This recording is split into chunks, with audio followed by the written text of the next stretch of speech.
الحمد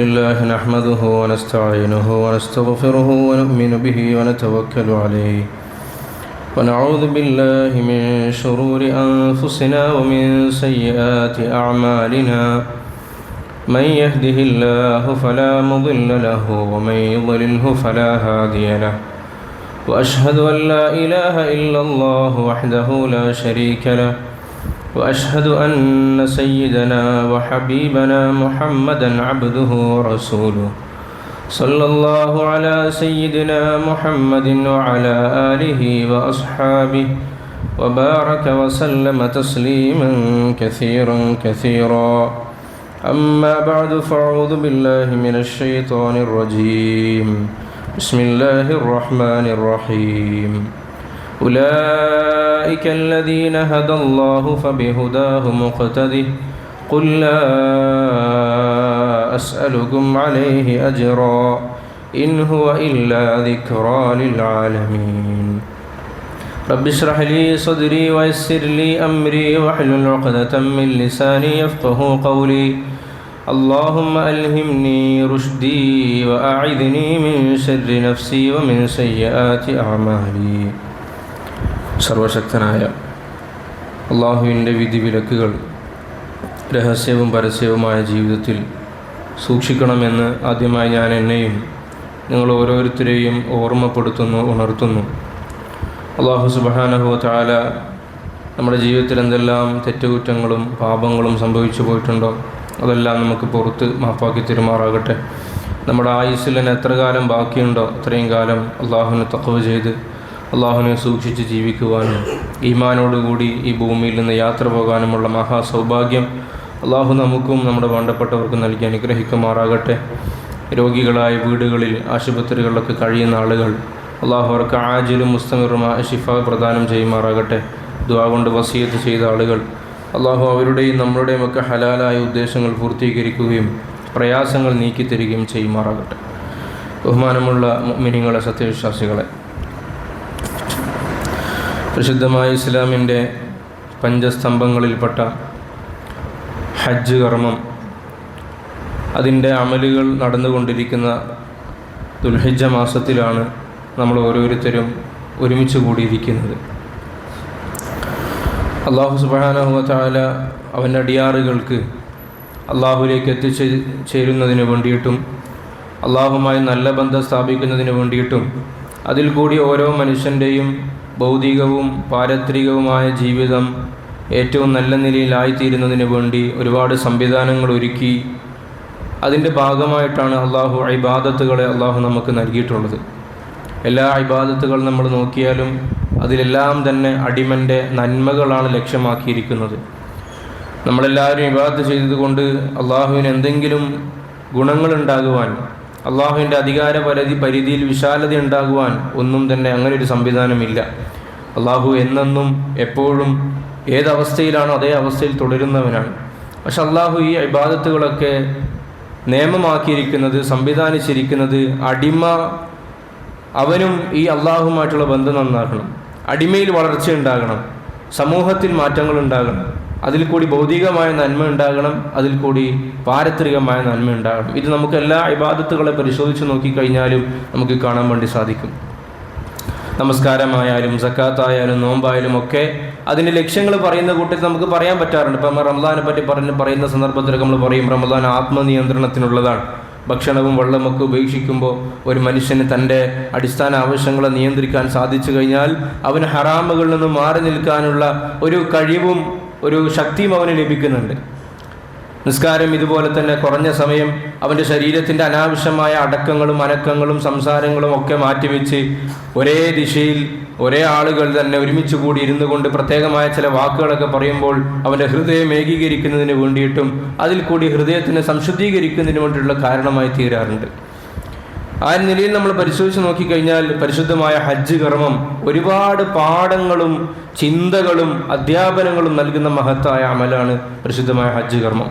അതുകൊണ്ടാണ് റസൂലുള്ളാഹി സ്വല്ലല്ലാഹു അലൈഹി വസല്ലം തങ്ങൾ ഹജ്ജിൻ്റെ സവാബ് പറയുന്ന സന്ദർഭത്തിൽ അള്ളാഹു നമുക്കൊക്കെ തൗഫീഖ് നൽകട്ടെ. മഖ്ബൂലും മബ്രൂറുമായ ഹജ്ജും ഉംറയും ചെയ്യാൻ തൗഫീഖ് നൽകുമാറാകട്ടെ. ഹജ്ജിൻ്റെ സവാബ് പറയുന്ന സന്ദർഭത്തിൽ നബി തങ്ങൾ പറഞ്ഞു, അൽ ഹജ്ജുൽ മബ്റൂർ ലൈസ ലഹു ജസാഉൻ ഇല്ലൽ ജന്ന.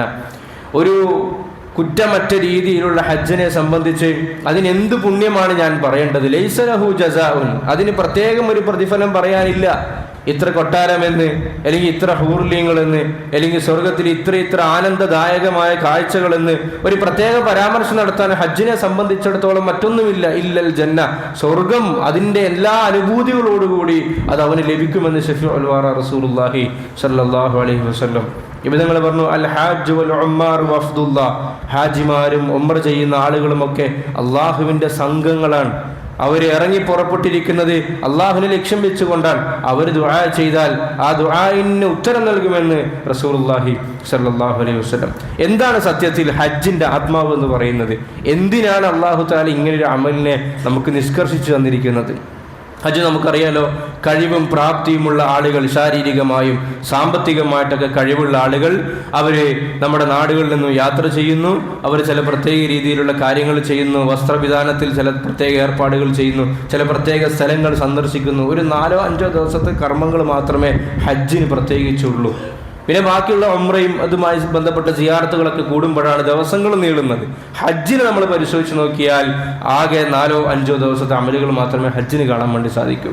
പക്ഷെ എന്തുകൊണ്ട് ഹജ്ജിന് ഇത്രയും സവാബ് പറയപ്പെടുന്നു?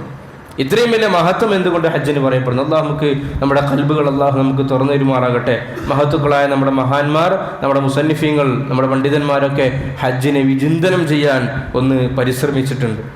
ഒന്നാമത്തെ ഘടകം എന്ന് പറയുന്നത്, പരിശുദ്ധമായ ഹജ്ജിനെ സംബന്ധിച്ചിടത്തോളം മനുഷ്യൻ ഏത് കാലഘട്ടത്തിലും ജീവിക്കുന്ന മനുഷ്യനെ ഭൂതകാലവുമായി ബന്ധിപ്പിക്കാനുള്ള ഏറ്റവും ഉദാത്തമായ ഒരു അമലാണ് ഹജ്ജ് എന്ന് പറയുന്നത്. നമസ്കാരത്തിൽ ഒരു ഭൂതകാല ചരിത്രവുമായിട്ടൊന്നും ബന്ധമില്ല. ഇസ്രാ മിഅ്റാജിന്റെ യാത്രയിൽ റസൂലുള്ളാഹി സ്വല്ലല്ലാഹു അലൈഹി വസല്ലം തങ്ങൾക്ക് സമ്മാനമായി നമസ്കാരത്തെ നൽകി അതിന് ഔപചാരികമായ ഉദ്ഘാടനം നടത്തി എന്നതിൽ കവിഞ്ഞിട്ട് ചരിത്രപരമായൊരു ബന്ധം നമസ്കാരത്തിന് അങ്ങനെ നമുക്ക് കാണാൻ വേണ്ടി സാധിക്കില്ല. റമളാനും സക്കാത്തൊക്കെ അങ്ങനെ തന്നെയാണ്. പക്ഷെ ഹജ്ജിലേക്ക് നമ്മൾ വന്നു കഴിഞ്ഞാൽ ഖലീലുല്ലാഹി ഇബ്രാഹിം നബി അലൈഹി സ്വലാത്തു വസ്സലാം, മഹദിയായ ഹാജർ റളിയല്ലാഹു തആല അൻഹ, മകനായ ഇസ്മായിൽ നബി അലൈഹി സ്വലാത്തു വസ്സലാം, ഈ 3 വ്യക്തിത്വങ്ങൾ ചരിത്രത്തിൽ ഒരിക്കലും അവിസ്മരിക്കപ്പെടാൻ സാധിക്കാത്ത ഈ 3 വ്യക്തിത്വങ്ങളെ ഖിയാമത്ത് നാൾ വരെ വരുന്ന മുഴുവൻ ജനസഞ്ചയവുമായി ബന്ധിപ്പിച്ചുകൊണ്ടേയിരിക്കണം. ഈ ചർച്ചകൾ ഖിയാമത്ത് നാൾ വരെ വന്നുകൊണ്ടേയിരിക്കണം. ഈ ചർച്ചകൾ വരാൻ വേണ്ടിയിട്ട് നമുക്ക് വേണമെങ്കിൽ ഖുർആനിൽ പരാമർശിക്കുന്നുണ്ടല്ലോ, സൂറത്ത് ഇബ്രാഹിം നബിയെ പരാമർശിക്കുന്നുണ്ട്, ഭാര്യയെ നേർക്ക് നേരെ പരാമർശിക്കുന്നെങ്കിലും സൂചനകൾ നൽകുന്നുണ്ട്, മകനെ പറ്റിയിട്ടും പരാമർശമുണ്ട്.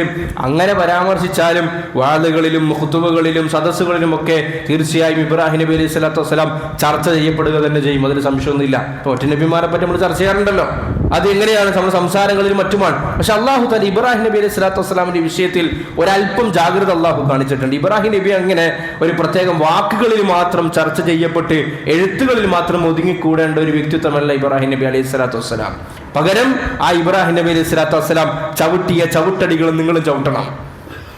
ആ ഇബ്രാഹിം നബി അലൈഹി സ്വലാത്തു വസ്സലാമിയുടെ അലൈമിന്റെ സാധാരണക്കാരിയായ ഭാര്യ, ഒരു പ്രവാചകയല്ലാത്തൊരു ഭാര്യ, പ്രവാചകന്റെ ഭാര്യയാകുന്ന വ്യക്തി, ആ വ്യക്തി ഓടിപ്പോയ കാൽപാദങ്ങൾ നിങ്ങളും ഓടിപ്പോയാണോ? മകനായ ഇസ്മായിൽ നബി അലൈഹി സ്വലാത്തു വസ്സലാമിന്റെ ചരിത്രവുമായി ബന്ധപ്പെട്ട ആ സ്ഥലങ്ങൾ നിങ്ങളും പോയി സന്ദർശിക്കേണ്ടതുണ്ട്. അങ്ങനെ കേവലം വാക്കുകളിൽ നമ്മുടെ നാടുകളിൽ നിന്ന് ഇരുന്നിട്ട് ആ കഥകളും വർത്തമാനവും കേൾക്കുന്നതിനപ്പുറത്ത് ഇബ്രാഹിം നബി കണ്ട കാഴ്ചകൾ ഇബ്രാഹിം നബിയുടെ കണ്ണിൽ നമുക്ക് കാണാൻ വേണ്ടി സാധിക്കുന്നില്ലെങ്കിലും ഇബ്രാഹിം നബി കണ്ട കാഴ്ചയെങ്കിലും നമ്മൾ കാണേണ്ടതുണ്ട് എന്ന് അല്ലാഹു സുബ്ഹാനഹു വ തആല നമ്മളെ പഠിപ്പിക്കാൻ. അല്ലെങ്കിൽ ഇത്രയും ലക്ഷങ്ങൾ ചെലവഴിച്ച് ആ സ്ഥലം പോയി സന്ദർശിക്കേണ്ട ആവശ്യം നമുക്കില്ലല്ലോ. നമുക്ക് മനസ്സിലാക്കി തരുമാറാകട്ടെ. റസൂലുള്ളാഹി സ്വല്ലല്ലാഹു അലൈഹി വസല്ലം തങ്ങളുടെ ജന്മം കൊണ്ട സ്ഥലം നമുക്കറിയാലോ, മക്കത്തുൽ മുക്കറമയിൽ കഅബയുടെ അടുക്കൽ വെച്ചിട്ടാണ് റസൂലുള്ളാഹി സ്വല്ലല്ലാഹു അലൈഹി വസല്ലം തങ്ങളുടെ ജന്മം കൊണ്ട സ്ഥലം. ഇന്ന് അവിടെ ലൈബ്രറി ആയിട്ടൊക്കെ രൂപാന്തരപ്പെട്ടിട്ടുണ്ട്. ആളുകൾ കൂട്ടമായി അവിടെ വരുന്നതൊക്കെ ഒഴിവാക്കാൻ വേണ്ടിയിട്ട് ഗവൺമെന്റ് അതിന്റെ സംവിധാനങ്ങളൊക്കെ ഒരുക്കിയിട്ടുണ്ട്. നമ്മളൊന്ന് ആലോചിച്ചാൽ അഷ്റഫുൽ ഖൽഖ് റസൂലുള്ളാഹി സ്വല്ലല്ലാഹു അലൈഹി വസല്ലം തങ്ങളുടെ ജനനം കൊണ്ട ആ സ്ഥലം പോലും സന്ദർശിക്കൽ പ്രത്യേകം ഇബാദത്തായി ശർഅ് പരിഗണിച്ചിട്ടില്ല. റസൂലുള്ളാഹി സ്വല്ലല്ലാഹു അലൈഹി വസല്ലം തങ്ങളുടെ മുബാറക്കായ ജനനം കൊണ്ട് ആ സ്ഥലം കാണലോ, അവിടെ പോയി പ്രത്യേകം ദിക്ർ ചെയ്യലോ, അവിടെ പോയി പ്രത്യേകം ദുആ ചെയ്യലോ, അവിടെ പോയി പ്രത്യേകം നിസ്കരിക്കലോ ഒന്നും ശർഅ് പറഞ്ഞില്ല. പക്ഷെ ഇബ്രാഹിം നബി അലൈഹി സ്വലാത്തു വസ്സലാം വത്തഖിദൂ മിൻ മഖാമി ഇബ്രാഹിമ മുസല്ല, ഇബ്രാഹിം നബി അലൈഹി സ്വലാത്തു വസ്സലാം കഅബ നിർമ്മിക്കാൻ വേണ്ടിയിട്ട് ഒരു കല്ല് ഉപയോഗിച്ചപ്പോൾ ആ കല്ലിൽ ഖലീലുല്ലാഹി ഇബ്രാഹിം നബി അലൈഹി സ്വലാത്തു വസ്സലാമിന്റെ കാൽപാദങ്ങൾ പതിഞ്ഞപ്പോൾ അള്ളാഹു പറഞ്ഞു, നിങ്ങൾ ആ കല്ലിനെ വെറുങ്കല്ലായി കാണാൻ വേണ്ടി പാടില്ല, ആ കല്ലിന്റെ പിറകിൽ പോയിട്ട് നിങ്ങളൊരു 2 റക്അത്ത് നമസ്കരിക്കണം. അള്ളാഹു നമുക്ക് മനസ്സിലാക്കി തരുമാറാകട്ടെ. ഒരു സ്ത്രീയാണ് ഹാജർ റളിയല്ലാഹു തആല അൻഹ. ആ സ്ത്രീ ഓടി സഫയുടെയും മർവയുടെയും ഇടയിൽ ഓടുകയാണ്. എന്തിനു വേണ്ടിയിട്ടാണ് ഓടുന്നത്? സ്വന്തം കുഞ്ഞിന്റെ ജീവൻ രക്ഷിക്കാൻ. ഏതൊരു മാതാവിനുള്ളത് പോലെയുള്ള ഒരു വൈകാരിക തലമാണ് ഹാജർ റളിയല്ലാഹു തആല അൻഹയ്ക്ക് ഉള്ളത്. ഏതുമ്മാനെ സംബന്ധിച്ചിടത്തോളം സ്വന്തം കുഞ്ഞിന് വിഷന്നാൽ ഉമ്മാക്ക് വിഷമമുണ്ടാവും, സ്വന്തം കുഞ്ഞിന് പ്രയാസം ഉണ്ടായാൽ മാതാവിന് ദുഃഖം ഉണ്ടാവും. വീട്ടിലെ ഭക്ഷണങ്ങൾ തീർന്നാൽ ആ ഭക്ഷണം തേടിക്കൊണ്ട് മാതാവ് അടുത്ത വീടുകളിലേക്ക് അന്വേഷിക്കാൻ വേണ്ടി പോകും, അല്ലെങ്കിൽ ഭക്ഷണം കിട്ടാനുള്ള മറ്റുപാധികൾ തേടിയിട്ട് പോകും. പക്ഷേ ഹാജർ റളിയല്ലാഹു തആല അൻഹ ഇവിടെ എങ്ങനെയാണ് വ്യത്യാസപ്പെടുന്നത്? അവിടെയാണ് നമ്മൾ പഠിക്കേണ്ടത്. ഹാജർ റളിയല്ലാഹു തആല അൻഹ ചെയ്തത് ഏതൊരു ഉമ്മയും ചെയ്യുന്ന പണി തന്നെയാണ്. ഭക്ഷണം നഷ്ടപ്പെടുന്നു, കൊടുക്കേണ്ട പാല് നഷ്ടപ്പെടുന്നു, അത് തേടിക്കൊണ്ടുള്ള ഒരു ഓട്ടം.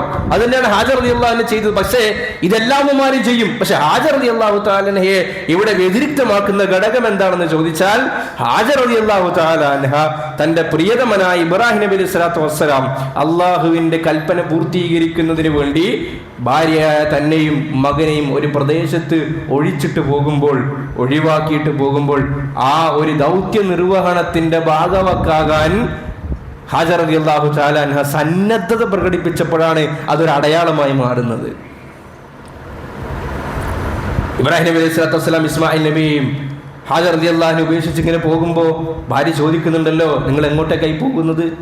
ഈ കൊടുങ്കാട്ടിൽ, അന്ന് മനുഷ്യവാസമൊന്നും ഇല്ലാത്ത പ്രദേശമാണത്, നിങ്ങൾ എങ്ങോട്ടേക്കായി പോകുന്നത്? ഞങ്ങൾ ഉപേക്ഷിച്ചിട്ട്. ഇബ്രാഹിം നബി അലൈഹി സ്വലാത്തു വസ്സലാം മറുപടി കൊടുക്കുന്നില്ല. വീണ്ടും ചോദ്യം ആവർത്തിക്കുന്നു. ഇബ്രാഹിം നബി മറുപടി കൊടുക്കുന്നില്ല. അവസാനം ഹാജർ റളിയല്ലാഹു അൻഹു ചോദിച്ച ചോദ്യം അതായിരുന്നു, അല്ലാഹു അമറക ബിഹാദ, പടച്ചവൻ പറഞ്ഞിട്ടാണോ ഈ പണി നിങ്ങൾ എടുക്കുന്നത് എന്ന് പറയുമ്പോൾ ഇബ്രാഹിം നബി അലൈഹി സ്വലാത്തു വസ്സലാം അതേ എന്ന് ഉത്തരം നൽകിയപ്പോൾ ഹാജർ റളിയല്ലാഹു തആല അൻഹ പറഞ്ഞൊരു വാക്കുണ്ട്, ഇദൻ ലാ യുദയ്യിഉനല്ലാഹ്, അങ്ങനെയാണെങ്കിൽ പടച്ചവൻ നമ്മളെ പാഴാക്കൂല. ആ പ്രതീക്ഷ അല്ലാഹു സുബ്ഹാനഹു വ തആല പൂർത്തീകരിച്ചു കൊടുത്തു. ഹാജർ റളിയല്ലാഹു തആല പാഴാക്കിയില്ല, ഇസ്മായിൽ നബിയെ പാഴാക്കിയില്ല എന്ന് മാത്രമല്ല, ചരിത്രത്തിൽ എന്നും ഓർമ്മിക്കാനുള്ള ഒരു പശ്ചാത്തലമായി, വ്യക്തിത്വമായി അല്ലാഹു ഹാജർ റളിയല്ലാഹു തആല അൻഹയെ തെരഞ്ഞെടുത്തു എന്നുള്ളതാണ് സത്യം. അതാണ് സഫയും മറവയുടെ ഇടയിലുള്ള ഓട്ടം. നമുക്കറിയാം, സഫയും നമ്മളിങ്ങനെ സഹായി ചെയ്യുന്ന സന്ദർഭത്തിൽ ഒരു ഭാഗം എത്തിക്കഴിഞ്ഞാൽ നമ്മൾ വേഗത്തിൽ ഓടണം. പുരുഷന്മാരെ സംബന്ധിച്ചിടത്തോളം ധൃതിയിലോടൽ സുന്നത്താണ്. ഇന്ന് ആ ഭാഗങ്ങളിൽ ഒരു പച്ച വർണ്ണത്തിലുള്ള ലൈറ്റൊക്കെ ഘടിപ്പിച്ചതായി കാണാം. സ്ത്രീകൾക്ക് സുന്നത്തില്ല, പുരുഷന്മാർക്ക് അത് പ്രത്യേക സുന്നത്താണ്. എന്താണ് അതിന്റെ കാരണം? ആ ഭാഗം എത്തിയപ്പോൾ ഹാജർ റളിയല്ലാഹു തആല അൻഹ വേഗത കൂട്ടി ഓടി. അത്ര പോലും ശറഅ് പരിഗണിച്ചിട്ടുണ്ടെങ്കിൽ ഒരിക്കലും തന്നെ ഒരു സമൂഹത്തിന്റെ മുന്നോട്ടുള്ള ഗമനത്തിന് ഭൂതകാലത്തിനെ മറന്നുകൊണ്ട് തങ്ങൾ നടന്നു വന്ന വഴികൾ, തങ്ങൾ ഈ അവസ്ഥയിലേക്ക് എത്തിച്ചേരാൻ കാരണക്കാരായ ആളുകൾ, അവരെ മറന്നുകൊണ്ട് വിസ്മരിച്ചുകൊണ്ട് ഒരു സമൂഹത്തിന് മുന്നോട്ടേക്ക് പോകൽ സാധ്യമല്ല എന്നാണ് പരിശുദ്ധമായ ഹജ്ജ് കർമ്മം നമ്മളെ പഠിപ്പിക്കുന്ന ഏറ്റവും വലിയ പാഠം. അള്ളാഹു നമുക്ക് തൗഫീഖ് നൽകി അനുഗ്രഹിക്കുമാറാകട്ടെ. അങ്ങനെ പലപ്പോഴും നമ്മുടെ സംസാരങ്ങൾ നമ്മൾ പറയാറുണ്ട്, അങ്ങനെ പൂർവികരെ നമ്മൾ നോക്കേണ്ടതുണ്ടോ? നമുക്ക് കാര്യങ്ങളുണ്ട്, നമുക്ക് ചിന്തിക്കാനുള്ള കപ്പാസിറ്റിയും എബിലിറ്റിയും സ്കില്ലും ഒക്കെ അള്ളാഹു നൽകിയിട്ടുണ്ട്. ശരിയാണ്, അള്ളാഹു പറഞ്ഞൊരു വാക്കുണ്ട്, ഉലൈകല്ലദീന ഹദല്ലാഹ്, അള്ളാഹു അക്കൂട്ടർക്ക് ഹിദായത്ത് നൽകിയിട്ടുണ്ട്. അക്കൂട്ടർ എന്ന് പറഞ്ഞാൽ നബിമാർ, സിദ്ദീഖീങ്ങൾ, ശുഹദാക്കൾ, അംബിയാക്കൾ ഒക്കെ പെടുന്ന ആ കാറ്റഗറി. ഉലൈകല്ലദീന ഹദല്ലാഹ്, അവർക്ക് അള്ളാഹു ഹിദായത്ത് കൊടുത്തിട്ടുണ്ട്. ഫബിഹുദാഹു മുഖ്തദി, അവര് നടന്നതുപോലെ നിങ്ങൾ നടക്കാൻ ശ്രമിക്കുക. നമുക്ക് ചിന്തിച്ചാൽ സന്മാർഗത്തിനുണ്ട്, നമുക്ക് പുതിയ മാർഗങ്ങളൊക്കെ തോന്നും. പക്ഷെ അതിനൊക്കെ വീഴ്ചകൾ ഉണ്ടാകാനും അപാകതകൾ ഉണ്ടാകാനുള്ള സാധ്യതയുണ്ട്. പക്ഷേ ഇവർ നടന്നുപോയ വഴികൾ എന്ന് പറയുന്നത് കുറ്റമറ്റ വഴികളാണ്. അല്ലാഹു സുബ്ഹാനഹു വ തആല വഹയിൽ കൂടി നൽകിയ വഴികളാണ് അതൊക്കെ. അതുകൊണ്ട് ഫബിഹുദാഹു മുഖ്തദി, അവർ നടന്നുപോയ മാർഗങ്ങളിൽ കൂടി നിങ്ങളും നടന്നു പോകണം എന്നാണ് പരിശുദ്ധമായ ശരീഅത്ത് നമ്മളെ പഠിപ്പിക്കുന്നത്. അപ്പോൾ ഹജ്ജ് നൽകുന്ന ഏറ്റവും വലിയ പാഠം എന്ന് പറയുന്നത് നമ്മുടെ ഭൂതകാലത്തിനെയും വർത്തമാനകാലത്തിനും തമ്മിൽ ബന്ധിപ്പിക്കുക എന്നുള്ളതാണ്. കേവലം വർത്തമാനങ്ങളിൽ കൂടി മാത്രം ബന്ധിക്കലല്ല, ആ സ്ഥലങ്ങൾ പോകണം, ആ സ്ഥലങ്ങൾ കാണണം. എല്ലാത്ത നിലയ്ക്ക് ഈ സ്ഥലത്തിന് പ്രത്യേകിച്ച് എന്താ വിശേഷം? ബഹുമാനപ്പെട്ട ഉമർ ഇബ്നുൽ ഖത്താബ് റളിയല്ലാഹു തആല അൻഹു ഹജറുൽ അസ്വദിനെ ചുംബിക്കുന്ന സന്ദർഭത്തിൽ, അള്ളാഹു നമുക്ക് തൗഫീഖ് നൽകി അനുഗ്രഹിക്കുമാറാകട്ടെ, ഹബീബായ റസൂലുള്ളാഹി സ്വല്ലല്ലാഹു അലൈഹി വസല്ലം തങ്ങൾ പറഞ്ഞു, ഹജറുൽ അസ്വദിനെ ഒരാൾ ചുംബിച്ചാൽ ആ ചുംബിക്കുന്നവന് വേണ്ടി ഈ ഹജറുൽ അസ്വദ് അവന് സാക്ഷി നിൽക്കുമെന്ന് മുഹമ്മദ് റസൂലുള്ളാഹി സ്വല്ലല്ലാഹു അലൈഹി വസല്ലം. ഉമർ റളിയല്ലാഹു തആല അൻഹു ചുംബിക്കുന്ന സന്ദർഭത്തിൽ പറയുമായിരുന്നു, വല്ലാഹി ഇന്നി ലഅലമു അന്നക ഹജറുൻ, എനിക്കറിയാം നീ ഒരു കല്ലാണ്. അവിടെ ഉമറുല്ലാഹിന്റെ ഒരു ആന്തരികമായ ഒരു വർത്തമാനം ബഹുമാനപ്പെട്ടവർ നാവിൽ കൂടി പുറത്തേക്ക് കൊണ്ടുവരികയാണ്. എനിക്കറിയാം നീ ഒരു കല്ലാണ്, മാ തൻഫഉ വലാ തദുറു, നിനക്ക് പ്രത്യേകിച്ച് ഞങ്ങൾക്ക് ഉപകാരം ചെയ്യാനോ നേർക്ക് നേരെ ഞങ്ങൾക്ക് ഷർറുണ്ടാക്കാനൊന്നും സാധിക്കുമായിരുന്നില്ല. വലൗലാ അന്നി റഅയ്തു റസൂലുള്ളാഹി സ്വല്ലല്ലാഹു അലൈഹി വസല്ലം ഖബ്ബൽതുക മാ ഖബ്ബൽതുക, റസൂലുള്ളാഹി സ്വല്ലല്ലാഹു അലൈഹി വസല്ലം തങ്ങൾ നിന്നെ ചുംബിച്ചു. അതാണ്, അങ്ങനെയാണ് ബന്ധം വരുന്നത്. നബി തങ്ങളുടെ ആ അധരങ്ങൾ നിന്റെ പുറത്ത് സംഭവിച്ചിട്ടുണ്ട്, അതുകൊണ്ടാണ് ഞാനും ചുംബിക്കുന്നത്. അത് ഞാൻ കണ്ടില്ലായിരുന്നുവെങ്കിൽ ഒരിക്കലും ഞാനും ചുംബിക്കുമായിരുന്നില്ല എന്ന് ബഹുമാനപ്പെട്ട ഉമർ ഇബ്നുൽ ഖത്താബ് റളിയല്ലാഹു തആല അൻഹു പറഞ്ഞതായി നമുക്ക് ഹദീസിന്റെ ഗ്രന്ഥങ്ങളിൽ കാണാം. മറ്റൊന്ന് തഅളീമു അള്ളമല്ല, ഹജ്ജ് നൽകുന്ന ഏറ്റവും വലിയ പാഠം അതാണ്. അല്ലാഹു സുബ്ഹാനഹു വ തആല ബഹുമാനിച്ചതിനെ വ്യക്തികൾ, സ്ഥലങ്ങൾ, സന്ദർഭങ്ങൾ, സമയങ്ങൾ, ഇതിനെ ബഹുമാനിക്കൽ ഈമാനിന്റെ ഭാഗമാണ്. അല്ലാഹു പറയാൻ, വമൻ യുഅള്ളിം ശആഇറല്ലാഹ് ഫഇന്നഹാ മിൻ തഖ്വൽ ഖുലൂബ്. വമൻ യുഅള്ളിം ശആഇറല്ലാഹ്, ആരെങ്കിലും അല്ലാഹുവിന്റെ ചിഹ്നങ്ങളെ ബഹുമാനിച്ചാൽ ഫഇന്നഹാ മിൻ തഖ്വൽ ഖുലൂബ്, അത് ഹൃദയത്തിൽ തഖ്വയുണ്ട് എന്നതിന്റെ അടയാളമാണ്. എന്താണ് അള്ളാഹുവിന്റെ ചിഹ്നങ്ങളെ ബഹുമാനിക്കുക എന്ന് പറഞ്ഞാൽ? അള്ളാഹുലേക്ക് അറിയിക്കുന്ന എന്തെല്ലാം ഉണ്ടോ, കഅബ അള്ളാഹുലേക്ക് അറിയിക്കുന്ന ഘടകമാണ്. നമസ്കാരത്തിന്റെ സ്ഥലങ്ങളാകുന്ന മസ്ജിദുകൾ, പള്ളി അള്ളാഹുലേക്ക് അറിയിക്കുന്ന ഘടകമാണ്. എത്രത്തോളം ഉളിയത്തിന് അറക്കുന്ന അല്ലെങ്കിൽ ഹജ്ജിന് വേണ്ടി അറവിന് കൊണ്ടുപോകുന്ന മൃഗങ്ങൾ, ആ മൃഗങ്ങളെ പോലും ബഹുമാനിക്കണമെന്ന് ശറഅ പഠിപ്പിച്ചു. അതിന് പ്രത്യേക രീതിയിലുള്ള അടയാളങ്ങൾ ഇട്ടുകൊടുക്കുമായിരുന്നു സഹാബത്ത് റളിയല്ലാഹു തആല അൻഹും അജ്മഈൻ. സഫാ മർവ അതൊരു കേവലം കുന്ന് മാത്രമായിരുന്നു. പക്ഷേ ഹാജർ റളിയല്ലാഹു അൻഹ തന്നെ നടന്നപ്പോൾ അത് സവാബ് കിട്ടുന്ന കുന്നായിട്ട് മാറി, അത് ബഹുമാനിക്കപ്പെടേണ്ട കുന്നായിട്ട് മാറി. അപ്പോൾ തഅളീമു മാ അല്ലമല്ലാഹ്, ശറഅ ബഹുമാനിക്കാൻ പറഞ്ഞ കാര്യങ്ങൾ ബഹുമാനിക്കുക എന്ന് പറയുന്നത് അത് വ്യക്തികൾ, സ്ഥലങ്ങൾ, സമയങ്ങൾ, സന്ദർഭങ്ങൾ, ഇതൊക്കെ ബഹുമാനിക്കൽ ഈമാനിന്റെ ഭാഗമാണ് എന്നും നമുക്ക് ഹജ്ജ് നമുക്ക് പഠിപ്പിച്ചു തരുന്നുണ്ട്. അള്ളാഹു നമുക്ക് മനസ്സിലാക്കി തരുമാറാകട്ടെ. മറ്റൊരു പ്രധാനപ്പെട്ട ഘടകം എന്ന് പറയുന്നത്, ലോകത്ത് മനുഷ്യർക്ക് ഇങ്ങനെ ഛിന്ന ഭിന്നമായ വ്യത്യസ്ത ഭൂഖണ്ഡങ്ങളിലും പ്രദേശങ്ങളിലും രാജ്യങ്ങളിലും സ്റ്റേറ്റുകളിലൊക്കെ ജീവിക്കുന്നു, വ്യത്യസ്ത ഭാഷകൾ സംസാരിക്കുന്നു, വ്യത്യസ്ത സംസ്കാരങ്ങൾ കൈക്കൊള്ളുന്നു. അല്ലാഹു തആല പ്രവാചകന്മാരൊക്കെ അയച്ചിട്ട് ഇവർക്കൊക്കെ ദീനിനെ എത്തിച്ചു കൊടുക്കാനുള്ള സംവിധാനം ഉണ്ടാക്കി. അല്ലാഹു സുബ്ഹാനഹു വ തആല അതിൻ്റെയും അപ്പുറത്ത് ഇവരൊക്കെ ഒരു സ്ഥലത്ത് ഒരുമിച്ച് കൂട്ടി നമ്മളൊക്കെ വിശ്വസിക്കുന്ന വിശ്വാസം ഒന്നാണ്, നമ്മുടെയൊക്കെ കലിമ ഒന്നാണ്, നമ്മുടെയൊക്കെ നബി ഒന്നാണ്, നമ്മുടെയൊക്കെ ഖിബ്ല ഒന്നാണ് എന്നതിൻ്റെ പ്രാവർത്തികമായ മേഖലയാണ് അല്ലാഹു സുബ്ഹാനഹു വ തആല ഹജ്ജിൽ കൂടി നമുക്ക് കാണിച്ചു തരുന്നത്.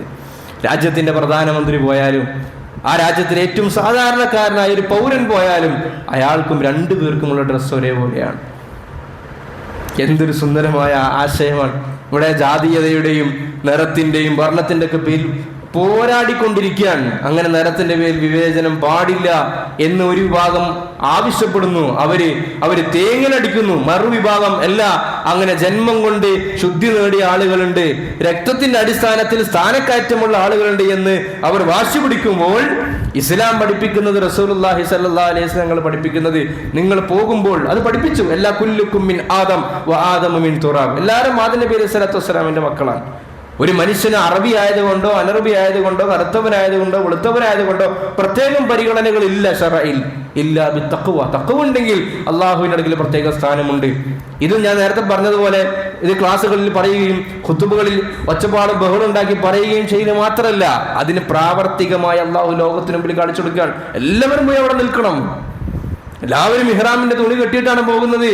അവിടെ എത്ര വില കൂടിയ വസ്ത്രം ധരിച്ചവരാണെങ്കിലും ആ വെള്ള വസ്ത്രം ധരിച്ചിട്ട് മാത്രമേ അവിടെ പ്രവേശിക്കാൻ വേണ്ടി പറ്റുകയുള്ളൂ. എല്ലാവർക്കും ഒരേ നിയമം. തവാഫ് ചെയ്യുന്നുണ്ട്, കറുത്തവനാണെങ്കിലും 7 വട്ടം ചുറ്റണം, വെളുത്തവനാണെങ്കിലും 7 വട്ടം ചുറ്റണം. നീ ഇഹ്റാമിൽ നിന്ന് മോചിതനാകണോ, നീ ഇന്ന കാര്യങ്ങളൊക്കെ ചെയ്യണം. അതെല്ലാ മനുഷ്യനും ഒരുപോലെ. സമത്വത്തിന്റെ, ഐക്യത്തിന്റെ, സാഹോദര്യത്തിന്റെ പ്രതിരൂപമാണ് പരിശുദ്ധമായ ഹജ്ജ് കർമ്മം നമ്മളെ പഠിപ്പിക്കുന്നത്. എല്ലാവർക്കും പറയാനുള്ളത് എന്താ? ഒരേ കലിമാത്തുകളാണ് പറയാനുള്ളത്. നമ്മുടെ ഒരു വലിയ പരിപാടികളൊക്കെ സെറ്റ് ചെയ്യുന്ന സന്ദർഭത്തിൽ, സംവിധാനിക്കുന്ന സന്ദർഭത്തിലൊക്കെ നമുക്ക് കാണാം, VIP കൾക്ക് പ്രത്യേകം സ്ഥലങ്ങൾ ഉണ്ടാവും. അവർക്ക് സ്പെഷ്യൽ കാര്യങ്ങളാണ് ഉണ്ടാവുക. എന്നാൽ ഹജ്ജിലേക്ക് വരുമ്പോൾ അതിൻ്റെ മർമ്മപ്രധാനമായ അമലുകളിൽ പോലും ഒരു ഏകീകരണം നമുക്ക് കാണാൻ വേണ്ടി സാധിക്കും. അല്ലാഹു നമ്മളെ പഠിപ്പിക്കുന്നത് നിങ്ങളെല്ലാവരും ഒന്നാണ്. മനുഷ്യൻ എന്ന നിലക്കൊരു ഒരു ഒരുമയുണ്ട്, അതിൻ്റെ അപ്പുറത്ത് മുസ്ലിം എന്ന നിലക്കൊരു ഒരുമ ഉണ്ടാകണം. അള്ളാഹു നമുക്ക് മാപ്പാക്കി തരുമാറാകട്ടെ. അല്ലേ, ഓരോ കാലഘട്ടങ്ങളിൽ ആവശ്യാനുസരണം കാലഘട്ടത്തിനോട് യോജിച്ചുകൊണ്ട് പല പല സംഘടനകളും ആശയങ്ങളും ഐഡിയോളജികളും ഉണ്ടാകും. അതൊക്കെ സ്വാഭാവികമാണ്, അതൊക്കെ കാലഘട്ടത്തിൻ്റെ ഒരു അനിവാര്യതയാണ്. അത് ഉണ്ടാകും, അതൊന്നും ഇല്ലാതൊരു സൊസൈറ്റിക്ക് നിലനിൽപ്പുണ്ടാവില്ല.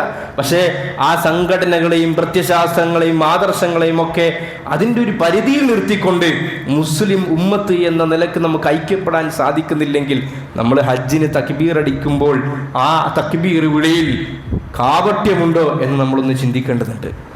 നമ്മുടെ പള്ളികളിലെ സഫുകളിൽ നിൽക്കുമ്പോൾ നമ്മുടെ മുസ്ലിമീങ്ങളെ കാണുമ്പോൾ സംഘടനാടിസ്ഥാനത്തിൽ നമ്മൾ സലാം പറയുകയും സംഘടനാടിസ്ഥാനത്തിൽ നമ്മൾ ചിരിക്കുകയും സംഘടനാടിസ്ഥാനത്തിൽ സഫിൽ അടുത്തുപോലെ നിൽക്കുകയും ചെയ്യുന്നുണ്ടെങ്കിൽ പ്രിയമുള്ളവരെ, ഹജ്ജ് നമുക്ക് ഉൾക്കൊള്ളാൻ സാധിച്ചിട്ടില്ല. എങ്ങനെ നമ്മൾ പോയി ഹജ്ജ് ചെയ്യും? എങ്ങനെ പോയി നമ്മൾ ഹജ്ജ് ചെയ്യും? നമ്മൾ ഈ പറയുന്ന ഈ പല കൾട്ട് ഗ്രൂപ്പ് ഉണ്ടല്ലോ, പല വിഭാഗങ്ങളെ കൂട്ടത്തിൽ എല്ലാത്തരം വിഭാഗങ്ങളും അവിടെ ഉണ്ട്. ഷിയാക്കളുണ്ട്, ഖവാരിജുകളുണ്ട്, റവാഫിദുകളുണ്ട്, എല്ലാത്തിനും ഖാദിയാനികളും കാഫിരികളും ഒഴിച്ചിട്ടുള്ള ബാക്കി എല്ലാ പ്രസ്ഥാനക്കാരെയും സാഹചര്യം പങ്കെടുക്കുന്നുണ്ട്. എങ്ങനെ ഉൾക്കൊള്ളാൻ വേണ്ടി സാധിക്കും? അവിടെയാണ് അല്ലാഹു നമ്മൾ പഠിപ്പിക്കുന്നത്. ഇത് ഉണ്ടാകും, ഈ ഇഖ്തിലാഫ് ഉണ്ടാകും, ഖിയാമത്ത് നാളെ വരെ നിലനിൽക്കും. ആ ഇഖ്തിലാഫ് ഉള്ളതിനോടൊപ്പം തന്നെ ഏത് ഭാഗങ്ങളിൽ ഐക്യപ്പെടാൻ വേണ്ടി സാധിക്കും എന്നാണ് നമ്മൾ ചിന്തിക്കേണ്ടിയിരിക്കുന്നത്. പ്രിയമുള്ളവരെ, ആ ഒരു ചിന്തയും ആലോചനയും നമ്മുടെ ഉള്ളുകളിൽ ഉണ്ടാകണം. നമ്മൾ സംഘങ്ങൾക്കിടയിലും വ്യക്തികൾക്കിടയിലും ഗ്രൂപ്പുകൾക്കിടയിലും വെറുപ്പുണ്ടാക്കേണ്ട ആളുകളല്ല നമ്മൾ. നമ്മുടെ വാക്കുകൾ അതിന് ഭാഗമാകാൻ വേണ്ടി പാടില്ല. എങ്ങനെ ഒന്നാക്കാം? എല്ലാവരും ഒരുമിച്ച് കൂടി ഒരു മഹാസമ്മേളനം നടത്തി ലയിച്ച് ഒറ്റ സംഘടനയായി പ്രഖ്യാപിക്കുക എന്നല്ല ഈ പറയുന്നതിന്റെ അർത്ഥം. ഏതൊക്കെ സംഘടനകളൊക്കെ അങ്ങനെ നിലനിൽക്കട്ടെ, അതിൻ്റെ അപ്പുറത്തേക്ക് മുസ്ലിം എന്ന ഒരു പ്ലാറ്റ്ഫോമിൽ നമുക്ക് ഒന്നിക്കാലോ, ആ നിലക്ക് നമുക്ക് സലാം പറയാലോ, ആ നിലക്ക് നമുക്ക് സാഹോദര്യം പങ്കിടാലോ. അതാണ് ഹജ്ജ് നമ്മൾ പഠിപ്പിക്കുന്നത്. അല്ലാഹു തൗഫീഖ് നൽകി അനുഗ്രഹിക്കുമാറാകട്ടെ. മറ്റൊരു സന്ദേശം ഹജ്ജ് നമുക്ക് നൽകുന്നത്, അള്ളാഹു നമ്മളോട് നേർക്ക് നേരെ അത് പറയുന്നില്ലെങ്കിലും നമ്മളുടെയൊക്കെ യഥാർത്ഥമായൊരു യാത്ര ഉണ്ടല്ലോ. ഈ ലോകത്ത് നിന്ന് നമ്മൾ നേടിയെടുത്തു എന്ന് കരുതിയതൊക്കെ നമ്മൾ വിട്ടിട്ട് പോകുന്നൊരു യാത്ര.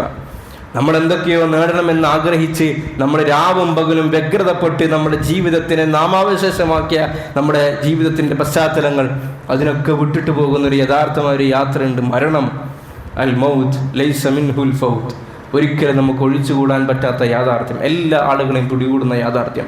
ആ യാഥാർത്ഥ്യം മരിക്കുന്നതിന് മുമ്പുള്ളൊരു മരണമാണ് ഹജ്ജ്. ഇങ്ങനെ മരിക്കുന്ന മുമ്പുള്ളൊരു മരണമാകുന്നത് ഹജ്ജ്. ഒന്നതിൻ്റെ യാത്ര തന്നെ ഒരു അപകടം പിടിച്ച യാത്രയാണ്. നമ്മളിന്ന് എന്തൊക്കെ സൗകര്യങ്ങളുണ്ട് എന്ന് പറഞ്ഞാൽ പോലും അവിടെയും കുറേ പ്രയാസങ്ങളുണ്ട്. ഇനി അതിനപ്പുറത്തേക്ക് നമ്മൾ പോയാൽ, ഒരു മനുഷ്യൻ മരിച്ചു കഴിഞ്ഞാൽ നമ്മൾ ആ മനുഷ്യൻ ധരിച്ച വസ്ത്രങ്ങളൊക്കെ മാറ്റി അവനെ കുളിപ്പിച്ച് വെള്ള വസ്ത്രത്തിലാണ് നമ്മൾ അയാളെ പൊതിയാറുള്ളത്.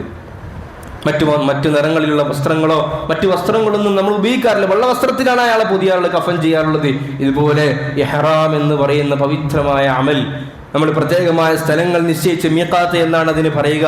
ആ മീഖാത്തുകളിൽ ചെന്നിട്ട് പടച്ചവനെ, ഞാനിതാ നിനക്ക് വേണ്ടി ഹജ്ജിന് ഉംറക്കോ അല്ലെങ്കിൽ ഹജ്ജിന് വേണ്ടി ഞാനിതാ നിയ്യത്ത് ചെയ്തിരിക്കുന്നു എന്ന് പറഞ്ഞിട്ട് ആ മനുഷ്യൻ തൻ്റെ ശരീരത്തിലെ തുന്നിക്കൂട്ടിയ വസ്ത്രങ്ങളൊക്കെ ഉപേക്ഷിക്കുകയാണ്, പുരുഷന്മാരെ സംബന്ധിച്ചിടത്തോളം. എന്നിട്ട് ആ മനുഷ്യൻ ഈ പറയപ്പെട്ടതുപോലെ 2 ജോഡി വെള്ള വസ്ത്രം മാത്രമാണ് പുതക്കുന്നത്. ഒരു ചലിക്കുന്ന ഒരു മയ്യത്തായിട്ടാണ് പിന്നെ നമ്മുടെ അമലുകൾ ചെയ്യുന്നത്. ത്യാഗത്തിൻ്റെ, സുഹുദിൻ്റെ, ഭൗതിക പരിത്യാഗത്തിൻ്റെ അധ്യാപനങ്ങൾ. മരണത്തിന് മുമ്പുള്ളൊരു മരണം. സുഗന്ധം പിന്നീട് നിങ്ങൾ ഉപയോഗിക്കാൻ വേണ്ടി പാടില്ല, തഹല്ലുലാകുന്നത് വരെ. ശരീരത്തിൽ നിന്നും ഒരു രോമം നീക്കാൻ വേണ്ടി പാടില്ല. ഹലാലായ അനുവദനീയമായ സുഖാസ്വാദനങ്ങൾ പോലും പാടില്ല. ഇതൊക്കെ മരണത്തിനെ കുറിച്ചാണ് നമ്മൾ ഓർമ്മിപ്പിക്കുന്നത്. ഇങ്ങനെയാണ് നമ്മൾ മരിച്ചിട്ട് പോകേണ്ട ആളുകൾ. നമ്മൾ എന്തൊക്കെ ഉപയോഗിച്ചാലും, നമ്മൾ എത്ര വില കൂടിയ വാച്ചുകൾ നമ്മൾ ഉപയോഗിച്ചാലും, എത്ര വില കൂടിയ നമ്മൾ വാഹനങ്ങൾ നമ്മൾ ഉപയോഗിച്ചാലും, എത്ര വില കൂടിയ മൊബൈൽ ഫോൺ നമ്മൾ ഉപയോഗിച്ചാലും, എത്ര വില കൂടിയ വീടുകളിൽ നമ്മൾ താമസിച്ചാലും, നമുക്കൊക്കെ ചെന്ന് കിടക്കാനുള്ളൊരു ഗേഹം ഖബറാണ്. ഹജ്ജിന് പോയാൽ അങ്ങനെ തന്നെയാണല്ലോ. എത്ര വില കൂടിയ സൗകര്യങ്ങൾ എന്ന് പറഞ്ഞാൽ പോലും ആ സൗകര്യങ്ങൾക്കും ഒരു പരിമിതിയുണ്ട്.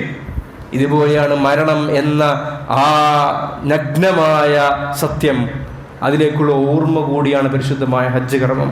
അത് നമ്മൾ ഉൾക്കൊള്ളാൻ വേണ്ടി തയ്യാറാകണം. അള്ളാഹു നമുക്ക് തൗഫീഖ് നൽകി അനുഗ്രഹിക്കുമാറാകട്ടെ. മറ്റും നമ്മൾ ആലോചിച്ച് കഴിഞ്ഞാൽ ഹജ്ജിൻ്റെ പ്രധാനപ്പെട്ട അമൽ, റസൂലുള്ളാഹി സ്വല്ലല്ലാഹു അലൈഹി വസല്ലം തങ്ങൾ പറഞ്ഞു, അൽ ഹജ്ജു അറഫ. ഹജ്ജിൻ്റെ പ്രധാനപ്പെട്ട അടയാളം, അമൽ എന്ന് പറഞ്ഞ അറഫ ദിവസത്തിൽ ആ സംഗമമാണ്, മഹാസംഗമം. ലോകത്തിന് ലക്ഷക്കണക്കിന് ആളുകളും സ്ത്രീ പുരുഷ ഭേദമന്യേ എല്ലാ ആളുകളും ഒരു താഴ്വരയിൽ ഒരു മലക്ക് കീഴ് ഒരുമിച്ച് കൂടി അള്ളാഹുവിൻ്റെ മുമ്പിൽ പ്രാർത്ഥന നിമഗ്നരായി നിൽക്കുന്ന ആ സന്ദർഭം, പിശാച് ഖേദം കൊണ്ട് ദുഃഖം കൊണ്ട് നഷ്ടബോധം കൊണ്ട് കരയുന്ന ദിവസം. എന്താണ് അറഫ നമ്മളോട് ഓർമ്മിപ്പിക്കുന്നത്? അറഫ ഓർമ്മിപ്പിക്കുന്നത് മഹ്ശറിനെയാണ്. അള്ളാഹു നമുക്ക് എളുപ്പമാക്കി തെരുമാറാകട്ടെ. യൗമ യദ്ഉ ആദമും വ അംബിയ നഫ്സി നഫ്സി നഫ്സി നഫ്സി നഫ്സിയ, ഈ പറയപ്പെടുന്ന ആദം നബി അലൈഹി സ്വലാത്തു വസ്സലാം മുതൽ ഇനി ഖിയാമത്ത് നാളെ വരെ വരുന്ന ഏതെല്ലാം മനുഷ്യ വിഭാഗങ്ങൾ ഉണ്ടായിട്ടുണ്ടോ അവരൊക്കെ ഒരുമിച്ച് കൂടും അള്ളാഹുവിൻ്റെ മുമ്പിൽ. വകുല്ലുഹും ആതീഹി യൗമൽ ഖിയാമത്തി ഫർദ. നമ്മളൊക്കെ ഇങ്ങനെ നിൽക്കും. എന്തായിരിക്കും ആ കഥ? അത് നമുക്ക് എളുപ്പമാക്കി തെരുമാറാകട്ടെ. അവനവൻ്റെ ഹിസാബുമായി അവനവൻ്റെ ഏടുകളുമായി എല്ലാ മനുഷ്യൻ്റെയും നാവുകളിലുള്ള വാചകം അതായിരിക്കും, നഫ്സി നഫ്സി നഫ്സി, എൻ്റെ കാര്യം എൻ്റെ കാര്യം എൻ്റെ കാര്യം. അടുത്ത് ബാപ്പാനെ കാണും, പക്ഷെ സംസാരിക്കൂല. യൗമ യഫിറുൽ മർഉ മിൻ അഖി, സഹോദരൻ ഉണ്ടാകും, ഉറ്റ സുഹൃത്തുണ്ടാകും, പക്ഷെ ആരും ആരെയും പരിഗണിക്കുന്നുണ്ടാവുകയില്ല. വ ഉമ്മിഹി വ അബി വ സാഹിബത്തിഹി, തൻ്റെ കൂടെ ശയിച്ച തൻ്റെ ജീവിത പങ്കാളി ഉണ്ടാവും തൻ്റെ കൂട്ടത്തിൽ, പക്ഷെ ആരും അങ്ങോട്ട് നോക്കുന്നുണ്ടാവുകയില്ല. വ ബനീഹി, തന്നെ താൻ ജീവന തുല്യം സ്നേഹിച്ച തൻ്റെ ശരീരത്തിന്റെ ഭാഗമായ തൻ്റെ കുഞ്ഞുങ്ങളുണ്ടാകും, അവരെയും ആരും നോക്കുന്നുണ്ടാവുകയില്ല. ലികുല്ലി ഇംറിഇൻ മിൻഹും യൗമഇദിൻ ഓരോരുത്തർക്കും ടെൻഷൻ അടിക്കാൻ അവൻ്റെതായ പ്രശ്നങ്ങൾ എന്നുണ്ടാകും ഖിയാമത്ത് നാളിൽ അള്ളാഹുവിന്റെ മുമ്പിൽ നിൽക്കുമ്പോൾ. അള്ളാഹു നമുക്ക് എളുപ്പമാക്കി തെരുമാറാകട്ടെ. എന്താകും എൻ്റെ കാര്യം? എൻ്റെ അമലുകൾ എന്താകും? എൻ്റെ നമസ്കാരത്തിന്റെ വിഷയം എന്താകും? എൻ്റെ സക്കാത്തിന്റെ വിഷയം എന്താകും? ഞാൻ നടത്തിയ ഇടപാടുകളുടെ വിഷയങ്ങൾ എന്താകും? ഞാൻ ഭൂമിയിൽ അന്യായമായി വീഴ്ത്തിയ കണ്ണീരുകളുടെ കണക്കുകൾ പറയേണ്ടി വരുന്ന ദിവസം, ഞാൻ ഈ ഭൂമിയിൽ അന്യായമായി ഒലിപ്പിച്ച രക്തങ്ങൾക്ക് കണക്ക് പറയേണ്ടി വരുന്ന ദിവസം, ഞാൻ ഈ ഭൂമിയിൽ അന്യായമായി ഏൽപ്പിച്ച വേദനകൾക്ക് കണക്ക് പറയേണ്ടി വരുന്ന ദിവസം, അതാണ് സത്യത്തിൽ മഹ്ശർ നമ്മൾ ഓർമ്മിപ്പിക്കുന്നത്. അതിന്റെ പ്രതിരൂപമാണ് അറഫ. എല്ലാവരും ഒരുമിച്ച് കൂടുക ഒരേ വസ്ത്രത്തിൽ, ആണുങ്ങളൊക്കെ ഒരു വസ്ത്രത്തിൽ. ഇതാണ് അറഫ നമ്മൾ പഠിപ്പിക്കുന്നത്. റസൂലുള്ളാഹി സ്വല്ലല്ലാഹു അലൈഹി വസല്ലം തങ്ങൾ പഠിപ്പിച്ചതുപോലെ ആ ദിവസം പിശാച് വലിയ ദുഃഖത്തിലാകും. എന്താ കാര്യം? ആ അറഫ ദിവസം നബി തങ്ങൾ പറഞ്ഞു, അവിടെ സംഗമിച്ചിട്ട് അവിടെ ദുആ ചെയ്ത് കഴിഞ്ഞാൽ അല്ലാഹു തആല അവിടെ എല്ലാ ആളുകളെയും തൗബ സ്വീകരിച്ച് മബ്റൂറായി അവരെ മഗ്ഫൂരികളായി വിട്ടുകൊടുക്കുമെന്ന് ശഫീഉൽ വറ റസൂലുള്ളാഹി സ്വല്ലല്ലാഹു അലൈഹി വസല്ലം.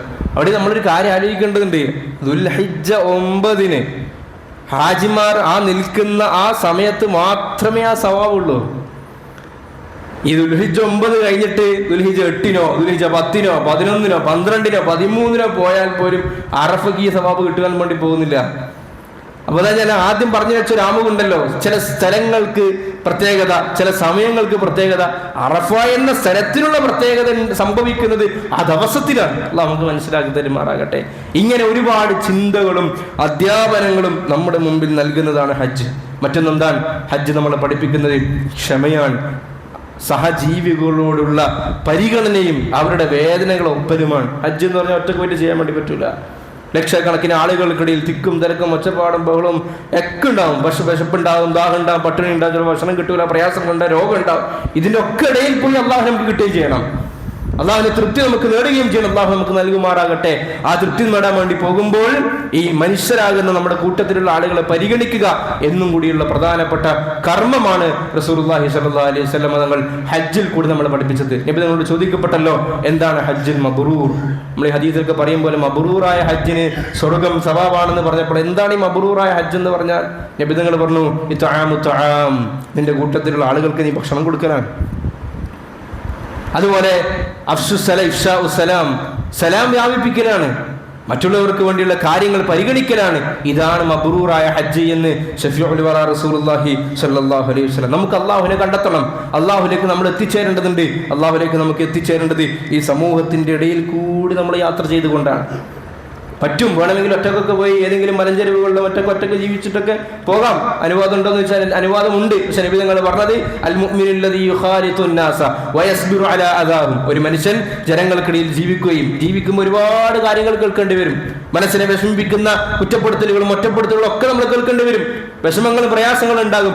അങ്ങനെ അവർക്കിടയിൽ ജീവിക്കുകയും അതിൽ ക്ഷമിക്കുകയും അവരിലേക്ക് ഈമാനിന്റെ കാര്യങ്ങളും എത്തിച്ച് കൊടുക്കുകയും ചെയ്യുന്ന മനുഷ്യൻ ഖൈറുൻ, അവനാണ് ഏറ്റവും ഉത്തമൻ. ആരേക്കാൾ? ഒറ്റക്ക് എവിടെയെങ്കിലും എവിടെയെങ്കിലും പോയി ഞാൻ എൻ്റെ കാര്യം, ഞാൻ എൻ്റെ നിസ്കാരം, എൻ്റെ നോമ്പ്, എൻ്റെ ഖുർആനോത്ത്, ഞാൻ മറ്റുള്ള കാര്യങ്ങളൊന്നും ഞാൻ ഇടപെടുന്നില്ല. ഫലസ്തീനിൽ എന്തെങ്കിലും സംഭവിച്ചോട്ടെ, സിറിയയിൽ എന്തെങ്കിലും സംഭവിച്ചോട്ടെ, അവിടെ എന്തെങ്കിലും സംഭവിച്ചോട്ടെ, അതൊന്നും എൻ്റെ ഭാഗമല്ല. ഞാൻ എൻ്റെ കംഫർട്ട് സോണിൽ എനിക്ക് പറ്റുന്ന കാര്യങ്ങളൊക്കെ ചെയ്ത് ഞാൻ അങ്ങനെ എളുപ്പത്തിൽ അങ്ങനെ സ്വർഗത്തിൽ കയറാം എന്ന് വിചാരിക്കുന്നവനേക്കാൾ ഏറ്റവും ഉത്തമൻ സമൂഹത്തിൻ്റെ ഇടയിൽ ജീവിച്ചുകൊണ്ട് അവർക്ക് പകർന്നു നൽകുന്ന വ്യക്തിത്വങ്ങളാണ് എന്ന് ഷഫീഉൽ വറാ റസൂലുള്ളാഹി സ്വല്ലല്ലാഹു അലൈഹി വസല്ലം തങ്ങൾ നമ്മളോട് പറയുകയുണ്ടായി. അതുകൊണ്ട് പ്രിയമുള്ളവരെ, ഹജ്ജ് നമുക്ക് ചെയ്യാൻ പറ്റുന്നില്ലെങ്കിൽ നമ്മുടെ ഖൽബ് കൊണ്ട് നമ്മൾ നിയ്യത്ത് വെക്കണം. ഇൻഷാ അല്ലാഹ് നമുക്ക് തൗഫീഖ് നൽകി അനുഗ്രഹിക്കുമാറാകട്ടെ. ഹജ്ജ് ചെയ്യാനുള്ള കഴിവ് ഒരാൾക്ക് ഉണ്ടായിട്ട് നബി തങ്ങൾ പറഞ്ഞു, അയാൾ ചെയ്തിട്ടില്ലെങ്കിൽ ഫൽയമുത്ത് യഹൂദിയൻ ഔ നസ്രാനിയ ഔ കമാ ഖാല റസൂലുള്ളാഹി സ്വല്ലല്ലാഹു, ആ വ്യക്തിൻ്റെ മരണവും ഒരു യഹൂദിൻ്റെയും നസ്രാനിൻ്റെയും മരണം തമ്മിൽ എന്ത് വ്യത്യാസമാണെന്നാണ് നബി തങ്ങൾ ഗൗരവത്തിൽ ചോദിച്ചത്. നമ്മൾ ആലോചിക്കണം, പല ആളുകളെ പറ്റിയും നമ്മളിങ്ങനെ പഠിക്കുമ്പോൾ അല്ലെങ്കിൽ നമ്മളൊന്ന് ആലോചിച്ച് നോക്കി കഴിഞ്ഞാൽ ജീവിതത്തിൽ ഹജ്ജ് ചെയ്യാനുള്ള അവസരം വന്നിട്ട് ചെയ്യാതെ പോകുന്ന പല ആളുകളുമുണ്ട്. ഒരു 3-4 ലക്ഷം രൂപ ഒരാൾക്ക് ഉണ്ടെങ്കിൽ ഹജ്ജ് ചെയ്യാം, അല്ലാഹ് നമുക്ക് നൽകട്ടെ. ആഫിയത്ത് ഉണ്ടെങ്കിൽ ഹജ്ജ് ചെയ്യാം. ഈ അവസരം ഒരാൾക്ക് ഉണ്ടായിട്ട് അയാൾ ഹജ്ജ് ചെയ്യാതെ മുന്നോട്ട് പോവുകയാണെങ്കിൽ അത് അയാളുടെ മേൽ ഖളാ എന്ന ബാധ്യതയിൽ തന്നെ നിൽക്കും. എത്രത്തോളം എന്ന് വെച്ചാൽ അയാൾ മരിച്ചിട്ടുണ്ടെങ്കിൽ, അയാൾ മരിച്ചു പോയാൽ അയാളുടെ അനന്തരാവകാശം വീതിക്കുന്നതിന് മുൻപ് അയാളുടെ സമ്പത്തിൽ നിന്നും ഹജ്ജിന് പറഞ്ഞേക്കണം വേറൊരാൾ ഇയാൾ ഹജ്ജ് വീട്ടാൻ വേണ്ടിയിട്ട്. അത്ര ഗൗരവമുള്ള വിഷയമാണ്. അതുകൊണ്ട് ആ വിഷയത്തിൽ അങ്ങനെ ഒരു ചിന്താഗതി നമ്മുടെ ആളുകളിൽ പൊതുവേ ഉണ്ട്. ഹജ്ജ് അങ്ങനെ എല്ലാവർക്കും ബാധകമായതല്ല. പക്ഷെ ഈ പറയുന്ന പോലെ ഒരു 3 ലക്ഷം രൂപ 4 ലക്ഷം രൂപ നമ്മുടെ അക്കൗണ്ടിൽ ഉണ്ടാകുക എന്ന് പറയുന്നത് ഈ നമ്മളൊരു പശ്ചാത്തലം ആലോചിച്ചാൽ വലിയൊരു പ്രയാസമുള്ള കാര്യമല്ല. നമ്മുടെ അക്കൗണ്ടിൽ അങ്ങനെയൊക്കെ പലരും നിന്ന് പോകുന്നുണ്ട്. അതുകൊണ്ട് നമ്മൾ ആ വിഷയത്തിൽ പ്രത്യേക ഗൗരവം നമ്മൾ കാണിക്കണം. നമ്മളുടേതും നമ്മുടെ ചുറ്റുവട്ടത്തുമുള്ള ആളുകളുടെ വിഷയത്തിൽ ഹജ്ജ് നിർബന്ധമായി പോയിട്ടുണ്ടോ എന്ന് നമ്മൾ ഒന്ന് ആലോചിക്കേണ്ടതുണ്ട്. അങ്ങനെ ഉണ്ടെങ്കിൽ അത് നമ്മൾ എത്രയും പെട്ടെന്ന് പൂർത്തീകരിക്കണം. അല്ലാഹു തൗഫീഖ് നൽകി അനുഗ്രഹിക്കുമാറാകട്ടെ. നമ്മുടെ ദുആയിൽ നമ്മൾ ഉൾപ്പെടുത്തണം, പടച്ചവനെ ഹജ്ജിനും ഉംറക്കുമുള്ള തൗഫീഖ് നീ എനിക്ക് നൽകണേ അല്ലാഹ് എന്ന് നമ്മൾ അല്ലാഹുവിനോട് ദുആ ചെയ്യുകയും ചെയ്യണം. അല്ലാഹു നമ്മൾ എത്തിക്കുക തന്നെ ചെയ്യും. പൂർവികരായ ആളുകളുടെയൊക്കെ ഹജ്ജിൻ്റെയും ഉംറൻ്റെയൊക്കെ ചരിത്രങ്ങൾ നമ്മളിങ്ങനെ വായിക്കുമ്പോൾ സത്യത്തിൽ അവരൊക്കെ എന്താണ് ഹജ്ജ് കൊണ്ട് ലക്ഷ്യം വെച്ചത് എന്ന് നമുക്ക് മനസ്സിലാക്കേണ്ടതുണ്ട്. ബഹുമാനപ്പെട്ട മാലിക് ബിൻ ദീനാർ റഹിമഹുല്ലാ, അദ്ദേഹം വലിയ മഹാനാണ്, വലിയ പണ്ഡിതനാണ്. അദ്ദേഹം പറയാണ്, ഒരു ഉഷ്ണകാലത്ത് ഹജ്ജിൻ്റെ മാസം, അന്ന് ഉഷ്ണകാലത്തായിരുന്നു. ആ സമയത്ത് ഹജ്ജിൻ്റെ മാസമൊന്നായിട്ടില്ല, ഒരു 3-4 മാസം മുമ്പ് തന്നെ ഒരു ചെറുപ്പക്കാരൻ ഇങ്ങനെ വാണ്ടക്കെട്ടൊക്കെ പേറിക്കൊണ്ട് അയാളിങ്ങനെ നടന്നു പോകുന്നത് കാണുകയാണ്.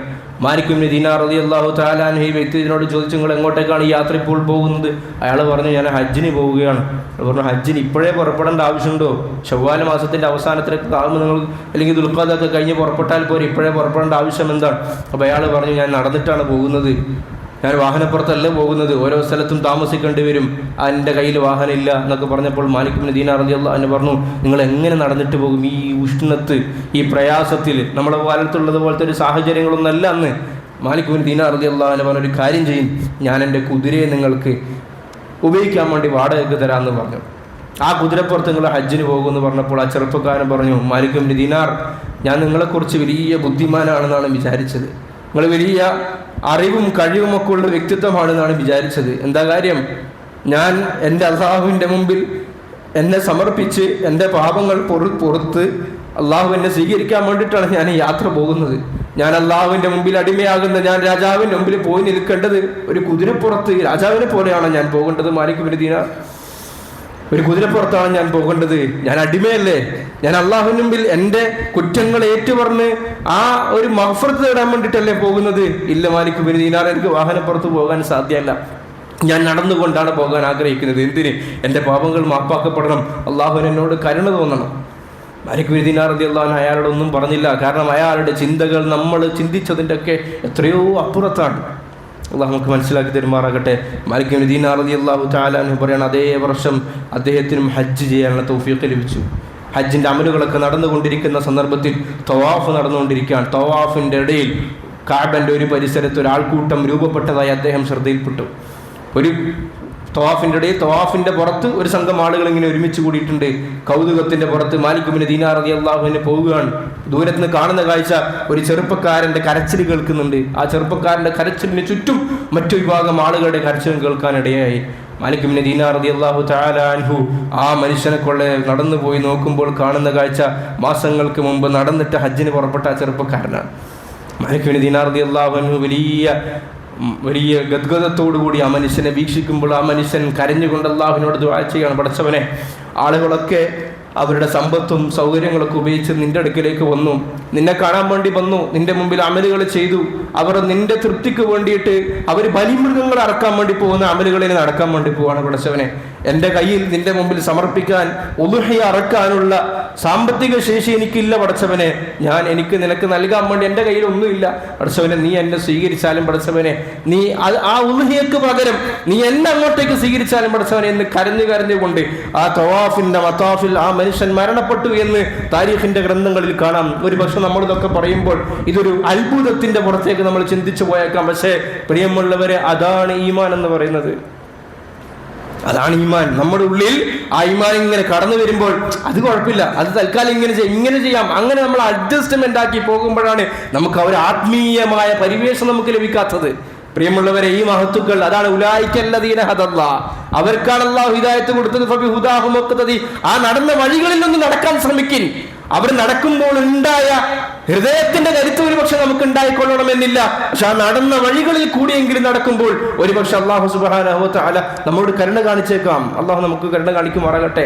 അങ്ങനെയല്ലേ ഉമർ ബിൻ ഖത്താബ് റളിയല്ലാഹു തആല അൻഹു വേദന കൊണ്ട് വളയുന്ന സന്ദർഭത്തിൽ അദ്ദേഹത്തിന് തലയണയും മറ്റൊക്കെ വിരിപ്പൊക്കെ വിരിച്ചു കൊടുത്തു. ബഹുമാനപ്പെട്ട ഉമർ ബിൻ ഖത്താബ് റളിയല്ലാഹു അൻഹു പറഞ്ഞു, മരണാസന്നനായി കിടക്കാൻ, മകനെ നീ എന്നെ നിലത്ത് കിടത്തു എന്ന് പറഞ്ഞു, മണ്ണിൽ കിടത്തു എന്ന് പറഞ്ഞു. മകൻ ചോദിച്ചു, എന്തിനാ വാപ്പ മണ്ണിൽ കിടക്കുന്നത്, നിലത്തെന്തിനാണ് കിടക്കുന്നത്? ബഹുമാനപ്പെട്ട ഉമർ ഇബ്നു ഖത്താബ് റളിയല്ലാഹു അൻഹു പറഞ്ഞ മറുപടി, ഞാൻ വേദന കൊണ്ട് മണ്ണിൽ കിടന്ന് പൊളയുന്നത് കണ്ടിട്ട് എൻ്റെ റബ്ബിന് എന്നോട് കരുണ തോന്നട്ടെ, ആ റബ്ബ് എന്നോട് മഗ്ഫിറത്ത് ചെയ്യട്ടെ എന്നാണ് ബഹുമാനപ്പെട്ട അമീറുൽ മുഅ്മിനീൻ ഉമർ ഇബ്നു ഖത്താബ് റളിയല്ലാഹു അൻഹു ചിന്തിച്ചതെങ്കിൽ പ്രിയമുള്ളവരെ, ആ ഹജ്ജ് കേവലം ആർഭാടത്തിന്റെയും പെരുമയുണ്ടാക്കലിന്റെയും പേരുണ്ടാക്കലിന്റെയും ഒരു ഐഡന്റിറ്റി ഉണ്ടാക്കലിന്റെ ഒരു അമലല്ല ഹജ്ജ് എന്ന് പറയുന്നത്. അടിമയും ഉടമയും തമ്മിലുള്ള അനുരാഗത്തിന്റെയും പ്രണയത്തിന്റെയും അഭിലാഷത്തിന്റെയും പൂർത്തീകരണമാണ് ഹജ്ജ്. അള്ളാഹു നമുക്ക് തൗഫീഖ് നൽകി അനുഗ്രഹിക്കുമാറാകട്ടെ. ഹജ്ജിന് പോയ ആളുകൾക്കൊക്കെ വേണ്ടി നമ്മൾ ദുആ ചെയ്യണം. നമുക്കും ഹജ്ജ് ലഭിക്കാനുള്ള തൗഫീഖ് വേണ്ടി ദുആ ചെയ്യണം. അള്ളാഹു നമുക്ക് അമൽ ചെയ്യാൻ തൗഫീഖ് നൽകി അനുഗ്രഹിക്കുമാറാകട്ടെ. പ്രിയമുള്ളവരെ, മറ്റൊരു പ്രധാനപ്പെട്ട വിഷയം സൂചിപ്പിക്കാനുള്ളത്, നമ്മുടെ പള്ളി ഞാൻ നേരത്തെ പറഞ്ഞതുപോലെ ഷിആറുകളാണ്, അള്ളാഹുവിൻ്റെ ചിഹ്നങ്ങളാണ് പള്ളി. ഖിയാമത്ത് നാൾ വരെ പള്ളികൾ നിലനിൽക്കുക എന്ന് പറയുന്നത് അത് ഈമാനിൻ്റെ ഭാഗമാണ്. നമ്മുടെ ഓരോരുത്തരുടെയും അത്യാവശ്യമാണ് പള്ളികൾ. ആ ഒരു പള്ളി നിലനിൽക്കുക എന്ന് പറയുന്നത് മംബഉൽ ഖൈർ, ഖൈറിൻ്റെ ഉറവിടങ്ങളാണ്. ആളുകൾ വരുന്നു, നമസ്കരിക്കുന്നു, അവിടെ ദീനിൻ്റെ കാര്യങ്ങൾ പറയപ്പെടുന്നു, കേൾക്കപ്പെടുന്നു. ചിലപ്പോൾ ഒരാളായിരിക്കും 100 ആൾ കേട്ടിട്ട് ഒരാളുടെ ജീവിതമായിരിക്കും പരിവർത്തനം വന്നിട്ട് അയാൾ വലിയ ആളുകളായിട്ട് മാറുന്നത്. അപ്പോൾ അതിൻ്റെ ഒക്കെ ഈ ഒരു മിസ്ല സവാബ് ലഭിക്കുന്നത് ഈ പള്ളിയും അതുമായി ബന്ധപ്പെട്ട ആളുകൾക്കാണ്. അതുകൊണ്ട് നമ്മൾ ചിന്തിക്കേണ്ട ചിന്ത എന്ന് പറയുന്നത്, ഒരു പള്ളി നമ്മുടെ നാട്ടിലുണ്ടെങ്കിൽ ആ പള്ളിയുടെ എല്ലാ നല്ല രീതിയിലുള്ള നടപ്പിൻ്റെയും ഉത്തരവാദിത്വം, ബാധ്യത നമുക്ക് ഓരോരുത്തർക്കുമുണ്ട്. നമ്മളങ്ങനെ ചിന്തിച്ചാൽ മതി. ഇതെൻ്റെ പള്ളിയാണ്, എൻ്റെ നാട്ടിലെ പള്ളി തന്നെ എൻ്റെ ഉത്തരവാദിത്വം. ലോകത്തെ എല്ലാ പള്ളിൻ്റെയും ഒരു ഭാഗികമായ ഉത്തരവാദിത്വം നമുക്കുണ്ട്. പക്ഷെ നമ്മുടെ നാട്ടിലെ പള്ളി എന്ന് പറഞ്ഞാൽ അതിൻ്റെ ഉത്തരവാദിത്വം എനിക്കുണ്ട്. എനിക്ക് എന്തൊക്കെ ചെയ്യാൻ വേണ്ടി പറ്റും? പള്ളിൻ്റെ ഖിദ്മത്ത് നമ്മൾ ചെയ്യണം.